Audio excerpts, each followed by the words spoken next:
Hi guys, Mami Parkes here. Kamusta po kayo? So in today's video ay learning na tayo. Okay? So I'm going to upload this also sa ating FB, sa ating YouTube. Kaya para lahat ay makapanood kung saan nyo man ako pina-follow or kung saan man kayo nakasubscribe. So in today's video ay ating pagninilayan ang isang post ng isang content creator na kung saan na-mention tayo ng isa nating subscriber. So let's digest the post.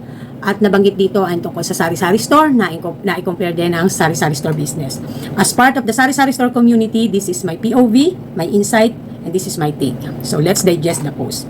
And shout out to Heber Remittance Center. Siya po ay aking subscriber matagal ng panahon pa ng hapon. Ang kanya pong negosyo ay payment center and remittances, cash in, cash out, naglo-load. Also on the side, meron siyang ads-on na school supplies, and on the other side ng kanyang shop ay merong water vending machine. Si Heber po, minsan nanghihingi yan sa akin ng advices. Hindi na rin ako magugulat na minsan talaga minimension ako niyan sa mga nababasa niya, napapanood niya, ng mga videos sa other content creator, and ang means nun kapag minention niya ako is what is my POV about it? Ano ang take ko about it? Ano ang insight ko about it? So dahil nabanggit ang sari-sari store at literal na tayo ay sari-sari store business owner, and let's begin. Okay? So, ito yung post. So, shout out to Sir Jesse Alcaraz. Again, this is not intended to hurt you or ano man pa. But mas maganda din siguro na you can also hear some opinion and insight sa aming mga sari-sari store owner. Actually, dalawa kaming na-mention dito sa post mo minention ng aming subscriber. So, si Ma'am Rose Jam. I don't think so if Ma'am Rose Jam will give her POV about it, but here is mine. Okay? Avoid becoming a sari-sari store. Ito yung kanyang pambungad. So for me, why? Maganda ang sari-sari store na negosyo, lalo na pag napagtagumpayan mo to. Mabibigyan ka nito ng magandang kita at magandang buhay. If you're still small and just starting, huwag mong hayaang maging sari-sari store ang business mo. Ano kaya pinaguhugutan ni Sir? So sige, magpatuloy tayo. Marami sa atin ang iniisip na mas maraming offer, mas maganda. On paper, sobrang tempting ng concept kasi lahat ng kailangan ng mga tao is nandun na sa shop mo. Which is true. Actually, that is the goal of a sari-sari store, is to provide the wide range, the variety, basic commodities for the community or for the neighborhood. Kasi ang konsepto ng sari-sari store talaga is a neighborhood store. So kaya kung ano ang kailangan ng nasa paligid, as much as possible, we provide. Kaysa iba pa mag-provide nun, di ba? Kaysa kalaban pa namin na mag-provide nun. So as a sari-sari store, hanggat maibibigay namin kung ano yung mga kailangan nilang basic commodities, kahit nga pati sa accessories nila, kahit sa mga wants nila, we provide it. Hindi lamang sa needs nila, also sa wants nila, we provide it. So yon ang goal ng sari-sari store. Kasi ang goal ng sari-sari store is to have a sales, a good sales, a big sales as much as possible para makarolling kami ulit at makapamili kami ulit. So ang konsepto nito, neighborhood store, variety products and services with a wide range of hindi naman wide range honestly, sa totoo lang, kasi mas wide range ang mga supermarket, ganyan. Pero sabihin na natin medyo wide range of basic commodities. Hindi kami mag-i-stick sa isang tang juices lang. Merong kalaban yan. So dapat dapat nasa store namin yan. Maraming option dapat ang mga mamimili kasi kanya-kanya sila ng prefer na brand at prefer na lasa.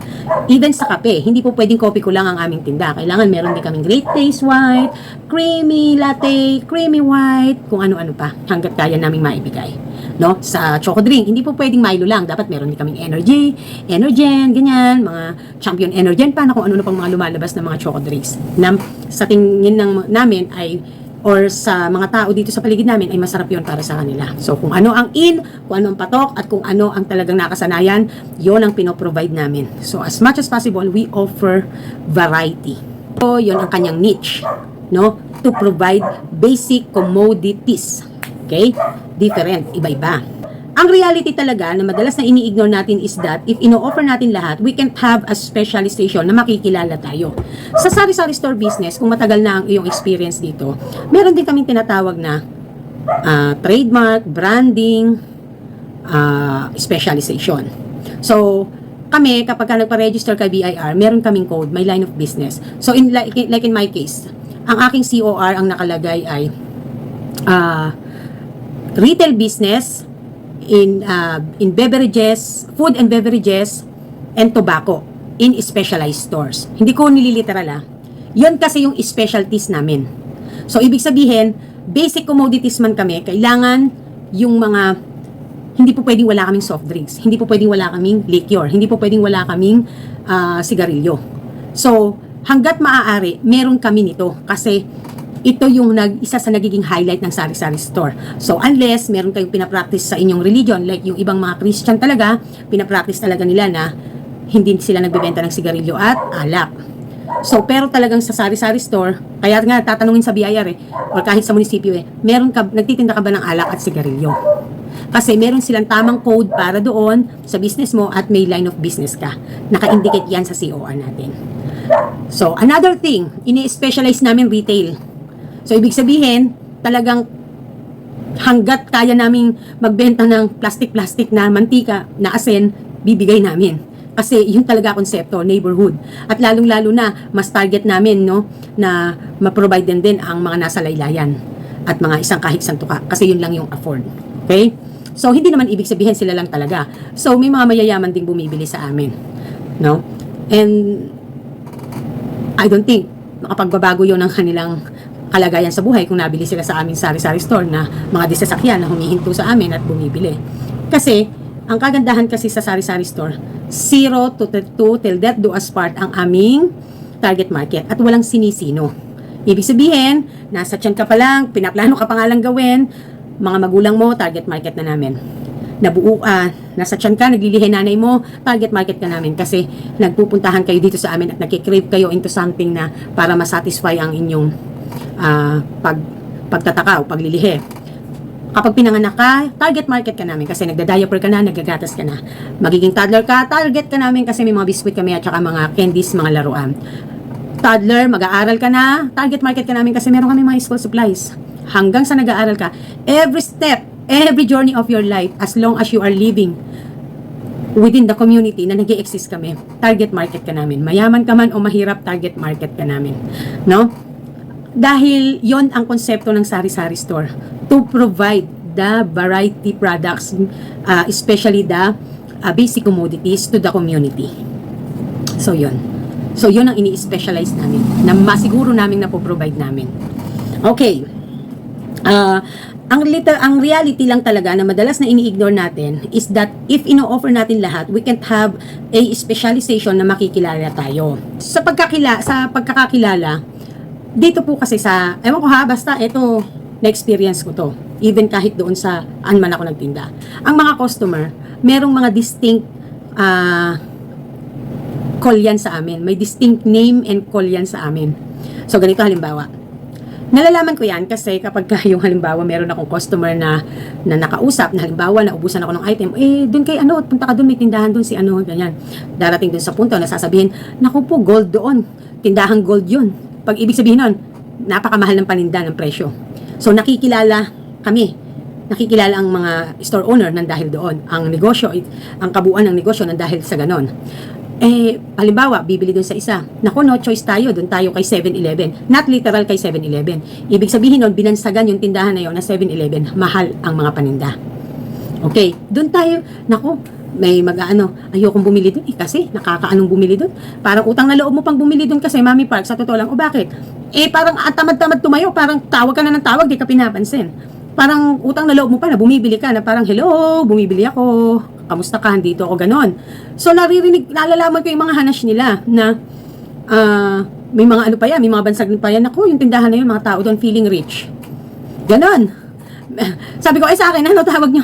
Kasi tatanong ko, ako, ang ano nyo sa akin?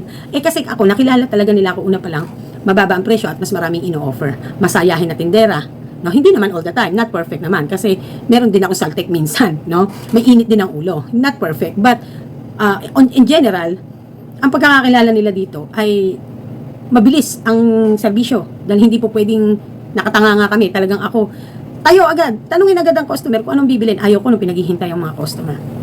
So, may kanya-kanya silang bansag sa amin.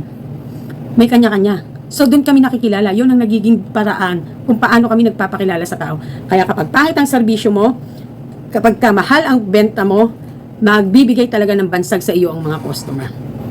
So, sabihin, ikaw ang gagawa. Ikaw magkikreate din ng iyong pagpapakilala.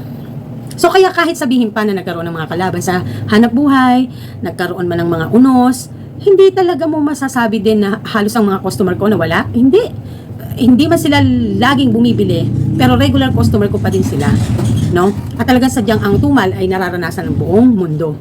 So, kasi maganda yung naitanim mo sa tao nung pagpapakilala mo. I'm just 4 years here sa kung saan ngayon, dahil ito yung, so far, ito yung huli kong tindahan na masasabi. So, I cannot say na ito ang last, pero sa ngayon, ito yung tindahan ko na talagang in just 1 year, 2 years, nagpakilala talaga ako. At yung pagpapakilala ko is, ang kagandahan naman kasi, dahil sa may experiences ako sa pagtitinda, it's like it's come naturally to me. I work it out, sobrang heart and soul, in a way na para mapalaki. Pero yung effort to customer to sell, natural na kasi siya sa akin na maganon ako, ma-sales talk ako sa mga sa bata, matanda, ganyan. So kaya talagang kahit paano hindi rin ako iniiwan ng mga customers ko. So I think iyon yung aming way how to be makilala dito sa kung saan ka nagtitinda, kung saan ka man mapapadpad, ganyan. And lahat ng pinagtitindahan ko talaga, ang ganda ng ang positive ang feedback ng pagnenegosyo ko. It's just lang hindi lang meant na magtagal kasi yung mga naging past experience ko sa pagsasari-sari store, there's no opportunity for expansion. Pinutap ang business dahil ang goal lang nun is just to survive, no? So kasi naniniwala ako na bago ka pumasok sa pagnenegosyo, you have to know first your goal, your mission, your vision.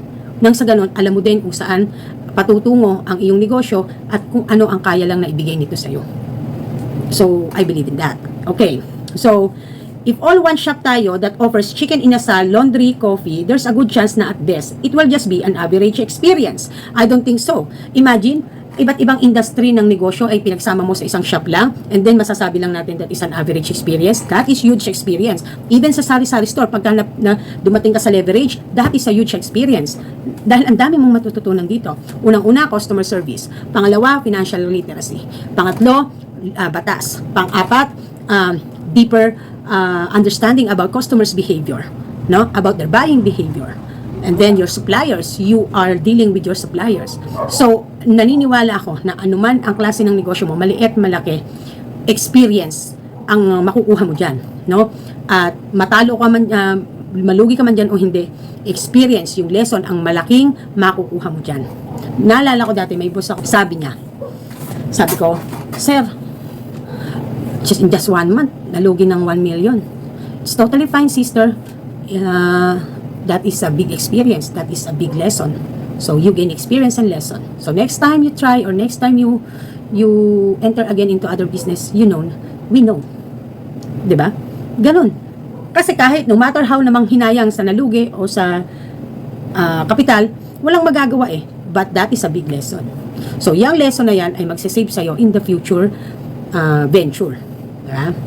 So, itong sa sinasabi ni Sir Jesse, na imagine yung pinagsama-sama mo yung chicken inasal, laundry, and coffee in one ay just an average experience. No. Napakahirap nito, lalo kung hindi mo to forte. Parang dumating pa dito, you are jack of all trade, master of none. Imaginein mo, paano mo mapagsasabay-sabay lahat to? Diba? Na iba't ibang industry. And ito ay hindi mo po pwedeng sabihin category as or line of business na as sari-sari store. Kasi magkakaibang industry to. Pagdating nito sa business permit, iba ang nito. Maaaring conglomerate to, pero walang conglomerate sa sa BIR. Pwede corporate, no? Hypermarket, or you can say, meron pa sinasabi sila na divided corporate ba yun? At may subsidiary pa. So, ang anuhin lang nito, kung ano yung pinaka main business, isa lang yung gagawing pinaka main business para yun yung maging mother company. And then, kasama na itong ibang industry na in one corporation lang. In one corporate. Kasi, hindi ito po pwedeng maging sari-sari store. Dahil iba-ibang industry to na pinagsama mo sa isang shop. So, merong specific na code yung ganitong klase ng style ng negosyo kay BIR. So, hindi siya po pwedeng i-compare sari-sari store, honestly. Okay, as compared to a shop who offers coffee lang, they'll have more energy, focus, and resources that goes into the preparation of one single product, creating a distinct experience as compared doon sa mediocre offering ng sari-sari store. When you say mediocre offering, parang katamtaman lang, tama lang. Again, uulitin ko, ang experiences sa pagsasari-sari store ay hindi mediocre lang. Kasi unang-una, at minsan nga, iba pa nga traumatized pa dito eh.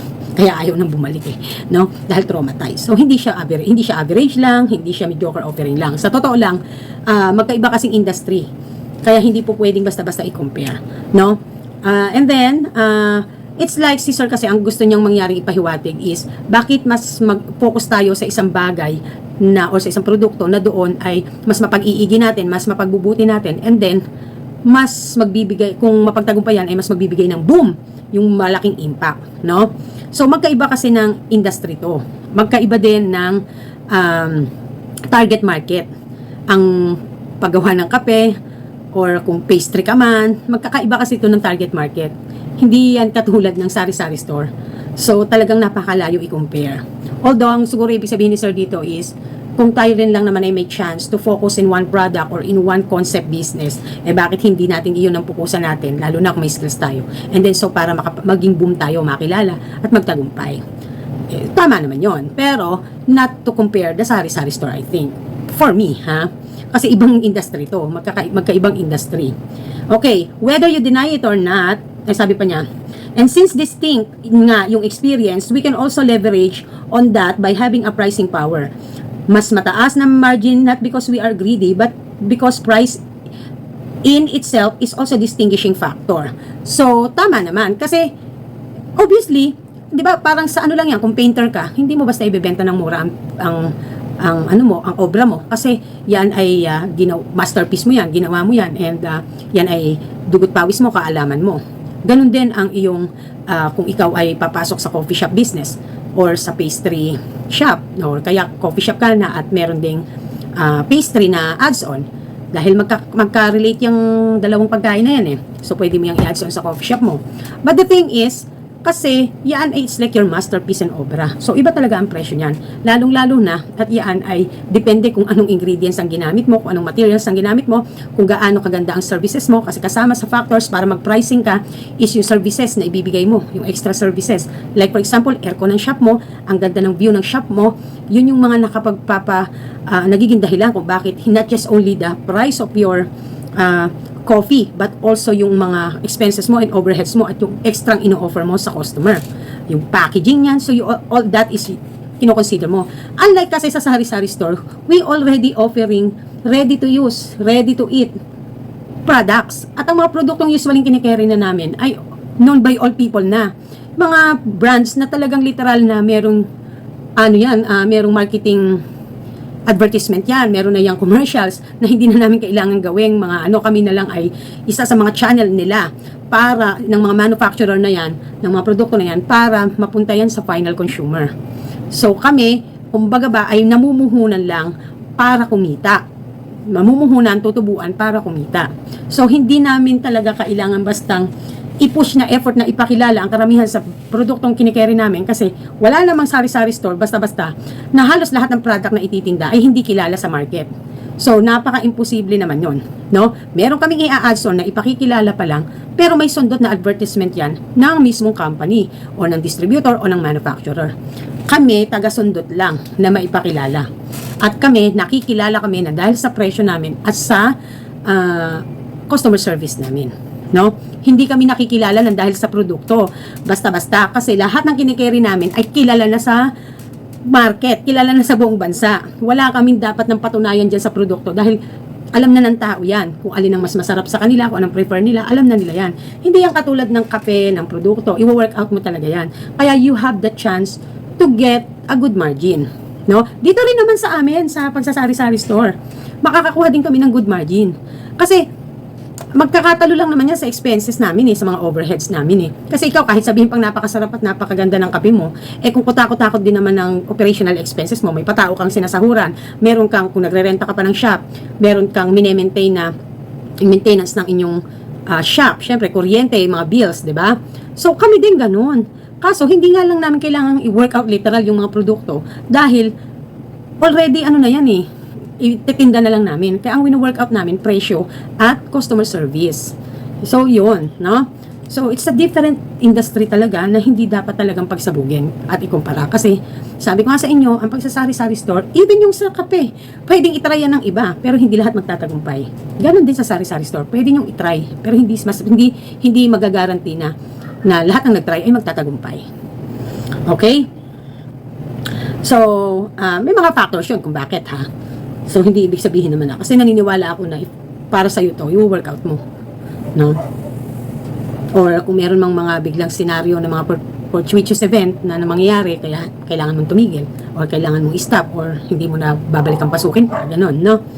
Okay, next is, whether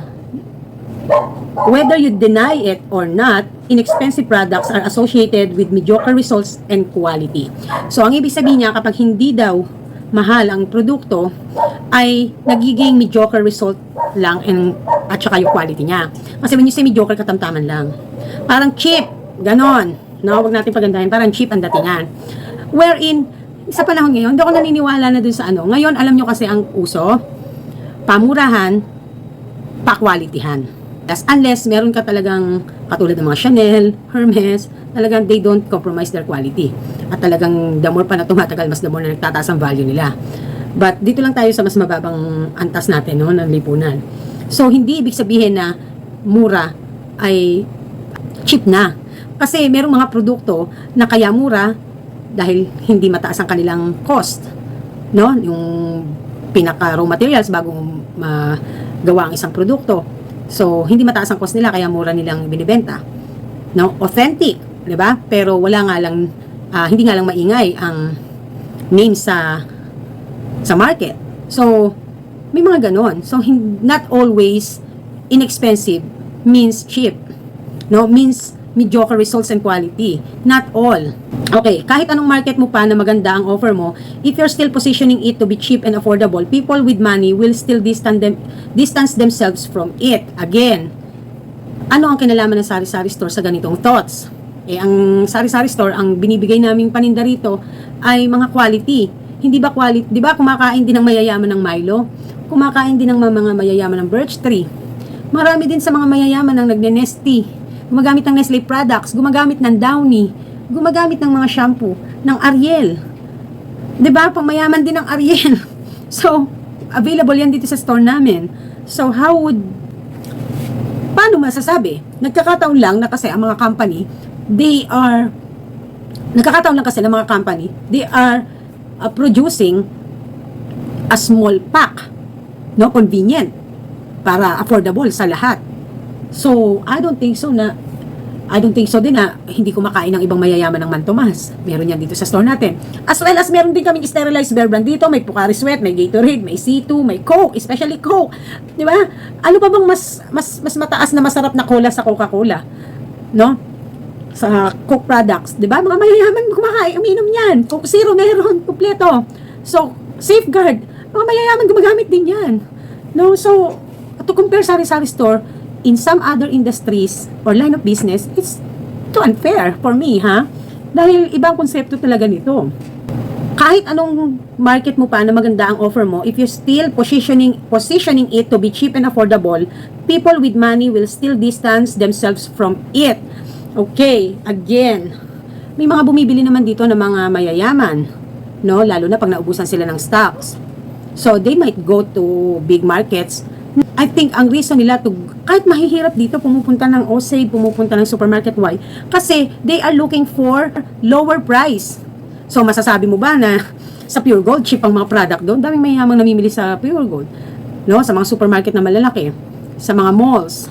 No? Actually, sa mga malls ka, mas mahal eh. Pero same lang na merong available sa palengke, sa mga local supermarkets namin. Sa OSAID, sa Dali.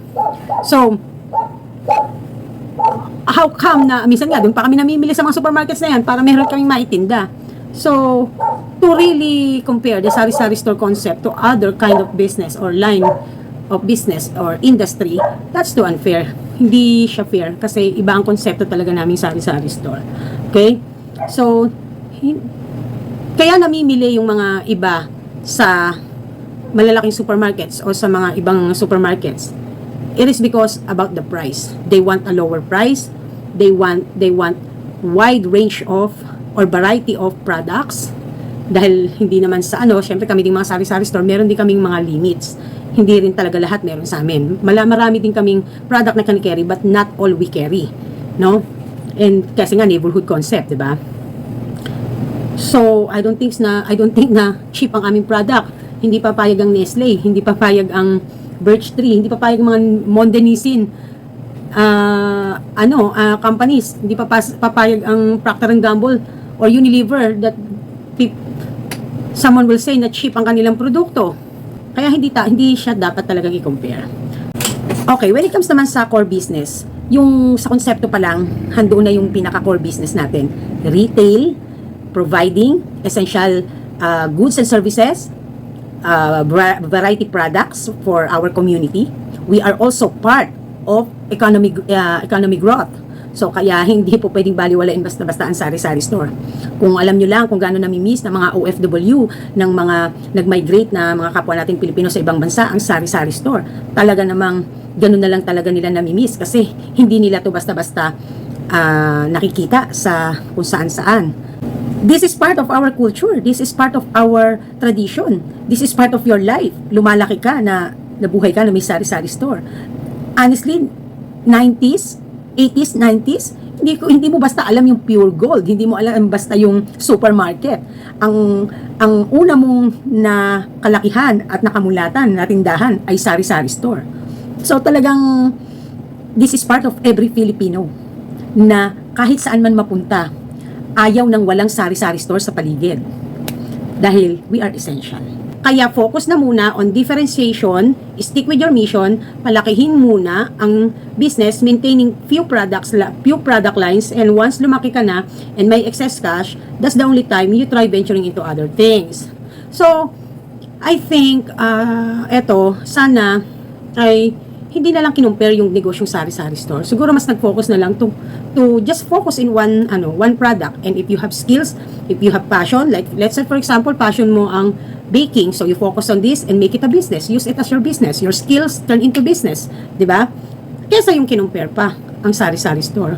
Kasi kahit i-compare niya sa lahat ng mga nabanggit dito, very far talaga. Different industry, different line of business, different target market, no? So, ito yung take ko rito. So, siguro kaya din yung iba, may mga hindi nag-agree at naguluhan kasi nga, ang layo kasi ng konsepto para i-compare.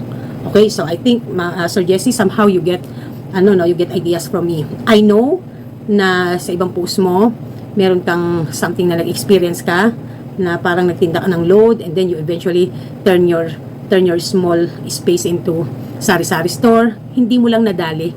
Hindi ko alam kung doon ka humuhugot ng iyong naging pananaw, pero naniniwala ako na hindi pa kasi ganun siguro kalawak yung experience mo pang sari-sari store. Nagkaroon ka ng bad experience about it. So, sana naman kahit nagkaroon ka ng hindi magandang experience pagdating sa pagpasok sa sari-sari store, ay wag mo naman sisihin yung negosyong sari-sari store. Hindi mo lang siguro siya napagtagumpayan kasi try din na mag-look back ka at kung ano yung mga naging maling hakbang na ginawa mo. Or tama ba na sa location na pinili mo? Tama ba yung konseptong ginawa mo? Tama ba yung pagpapakilala mo? Something like that, no? Kasi nga, sari-sari store, applicable to many, but not all successful. No, hindi lahat magiging successful.